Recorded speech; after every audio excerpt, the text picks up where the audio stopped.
So, I've been overthinking a fish tank cleaning video for a very long time, and if the lighting stays, that would be great. If the lighting changes, I am so very sorry, because I do not want this video to be completely washed out. Not trying to talk forever. The other part of this is that I have to just jump right into it, start describing the process.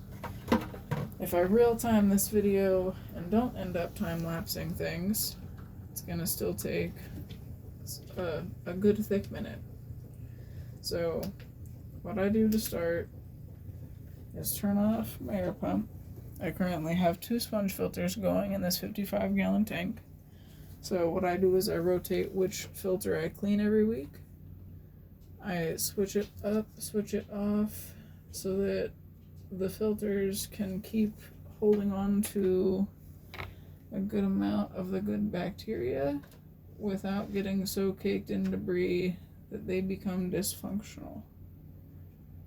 So a big part of this is how I clean my tank heavily revolves around the fact that I never intended to have ramshorn snails in the first place, so I don't want 8 million of them, but I ended up with 8 million of them. I ended up with many, many more snails than I ever anticipated on having. I will carefully remove them and kind of give them a decent hiding spot away from the goldfish to give them a chance to escape. But I will pull off any small snails that I see in and around the filter. I am shaking much unnecessary debris around my tank to do this. Most people would suggest, and rightfully so, that you can put them in a bucket, you can put them in a bag. There are a couple of ways that you can reduce the amount of debris that you're just throwing back into your tank when you remove filters. How I do it is specifically to check what I know to be the ramshorn snail's favorite little hiding spots and try to get any live snails in and around the filters off so I can preserve their little lives. See, I never intended to have them, but once they are moving around and trying to exist in this life, I let them be. But today I have removed already, pre-recording, I have removed approximately 25 clutches of eggs. And that's only a couple weeks worth of eggs. Not even, it's a week and a half's worth of eggs.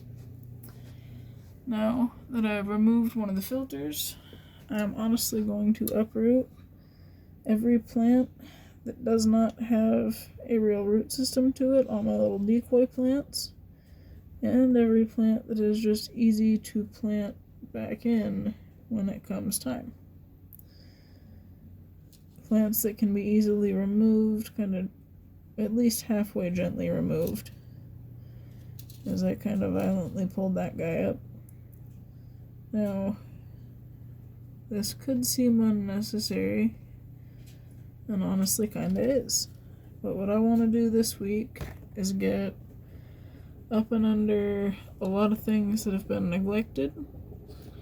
I want to get around a lot of the plants that the goldfish has been insistent on burying. For whatever reason lately, I keep finding much gravel on top of the plants. He is burying all of his little tank plants. But anything that can be even mildly gently removed and relatively easily planted, I'm gonna uproot right now in hopes of being able to clean more little corners of the tank than normal. Now, on a weekly basis, the normal cleanings will I leave most of, if not all of the plants intact, but I will still remove snail eggs when and where I find them. Now, earlier I broke apart a whole clutch containing, maybe 30 or 40 ramshorn snail eggs in this back corner. So a part of my goal right now, and what prompted this cleaning, is that I want to suck up as many of them damn eggs as I can, and hopefully avoid a whole amount of little ramshorn babies having a great time in my tank. Now, I should have cleaned this filter because of that, but I'll let it be, and I may or may not regret my decision later. Now, I stay ready to block the hose, not only for some more efficient gravel siphoning, but I am very, very ready to prevent my snail friends from going up the tube. I am constantly looking for my snail friends, trying to make sure that I'm not unnecessarily creating too much trauma for their lives. I just found 2 children that I was completely unaware of, so love that. Just love that. A lot of debris likes to gather around my filters. Filters will normally do it. Plants, okay, that is actual debris. Filters will do it. Plants will do it. Any decorations that you have in your tank will harbor some debris and some nonsense. You just gotta be careful and kind of selective as to what things you want to clean in your tank, what plants you think are worthy to clean in and around, and check for snail eggs. So I mildly regret some of my smaller leaf plants, but I would not trade them. I wouldn't go back. I would, honestly, every plant that I've gotten for the tanks I've appreciated, no matter how fast the goldfish has tried to assault the plants.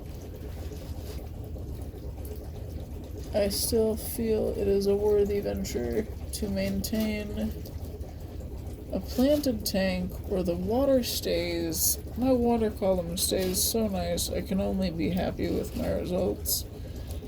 The plants that I currently have do a great job at getting all of the excess nutrients from the water column, at least most of the excess nutrients from the water column. That's a snail friend. The pothos in the corner of my tank has been a lovely addition, as well as the bamboo in the other corner. Those back corners I am trying to take full advantage of with the planted areas. I plan on adding peace lily to this aquarium soon, but it might take a month or so of getting the plant accustomed to aquatic life before I can ever add it to the aquarium. So the peace lily might be a fun addition soon, but is not quite happening yet. Need to get a couple more supplies for that plant venture. And I'm sure that the video can see some of the ridiculous amount of debris that had built up around my right side filter. Just kind of stowing away back here. And like I said, around any and all of the plants, you're gonna get some buildup. And of course, my tank has a lot of hidden buildup. If I actually siphon the gravel properly, there's a lot of debris in the surface gravel, just in the other layers of it. Now, my first bucket is just about filled up. I don't actually want to suck up that plant, and I have relatively clean water in the tube, so I'm going to let it back in the tank. I have a second bucket at the ready, because I have a 55-gallon. I prefer to do still about a 20% water change every week to week and a half. Get a good amount of the standing debris out. see how much of the animal-based waste I can remove. The dying plants are the other biggest form of the debris. See if I could temperature correct my tank some. Find more ramshorn snail eggs. Remove said ramshorn snail eggs carefully from the plants. They like to lay them on the plants, but much more so in the silicone edges of the tank. So the snails will legitimately find or keep this suction cup in here as an egg trap. They really do appreciate laying eggs on the soft rubbery surfaces, tend to hold the eggs very well. So we have 4 clutches that I will be removing as well before popping that bad boy back in the tank. Now we don't have any snail eggs on this plant by the looks of it or on the pot, so that's very nice. We have our little snail friends just about everywhere in this tank.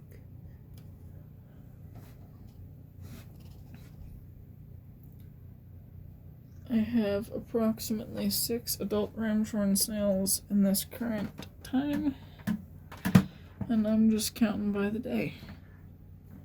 So, another thing that I have neglected to do thus far, but could do, should do, before the next stage, is that I need to be scraping some algae from the sides of the tank. It has been some weeks. For the sake of privacy, I'm going to use an old Maverick card that I have rubbing alcohol sanitized, left to dry for some days,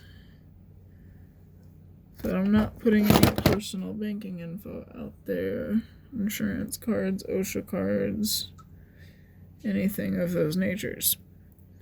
But literally any plastic card seems to work. Plastic razor blades are awesome.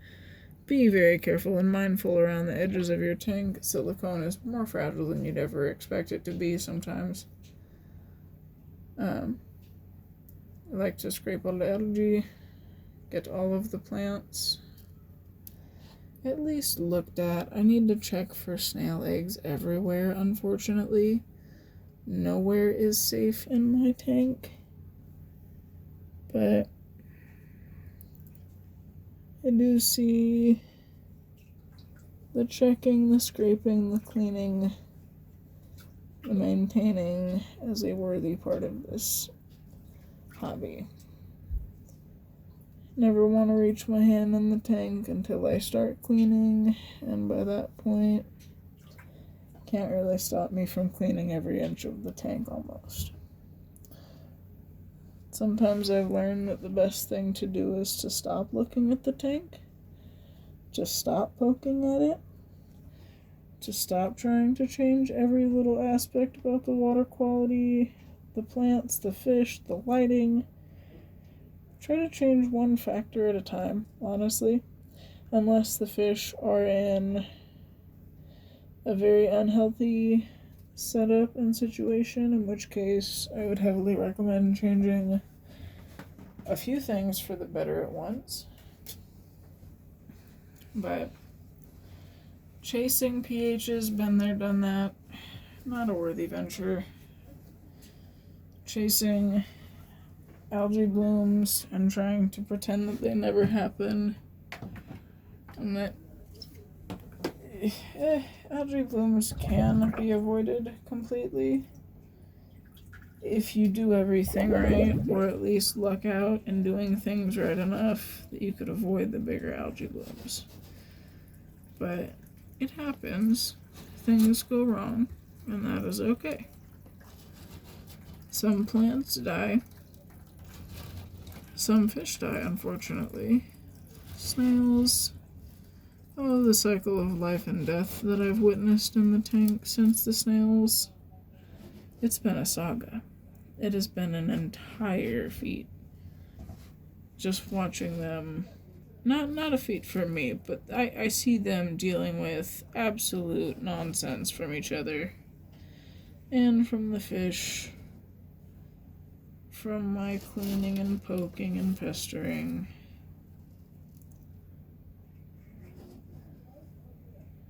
And I really just want to try to keep the environment as nice as possible for all of the living creatures that are in my tank. I think an unfiltered, unedited-ish video might be the way to go. Y'all can just see how I am as a person as an intro.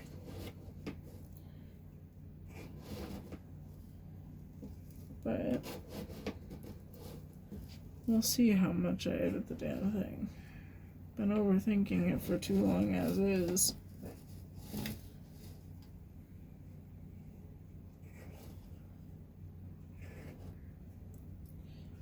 Some people like my rambles. Today it is a boring ramble. It has been a layoff and a half. I'm losing my mind a little at this point. Knowing that I work in a union where I don't have to look for my own work. I know that there's somebody actively in an office that is looking for employment for me to some capacity. And that's very cool, that's very nice. I am very grateful to be in the position that I am in there. But I am still concerned with the recent slow and how the economy is looking at this point in time. That honestly, I don't know if I feel my job is very secure. Even working in construction, that's kind of the problem, is that I'm working in new construction. New construction holds up if the money runs out. New construction moves where the money is, and if this area doesn't start booming again soon, oh, that's a really nasty patch. If this area doesn't start booming again soon, I don't know when I'm going to get back to work. That is a level of uncertainty that I did not expect come the end of last year, beginning of this year. But mid-January, I was laid off. It's past the midway of March, and I'm still laid off. And I want to make sure that, oh, not the plant though. Wanted to make sure that most of, but not the plant, went into that bucket. Now that I have removed the absolute nastiest of the water from my tank, and the lighting is all completely washed out, comes time that I turn off the camera, see what odd 18 minutes or so I've recorded so far, see what's worthy to be kept, and get ready to start filling my tank back up.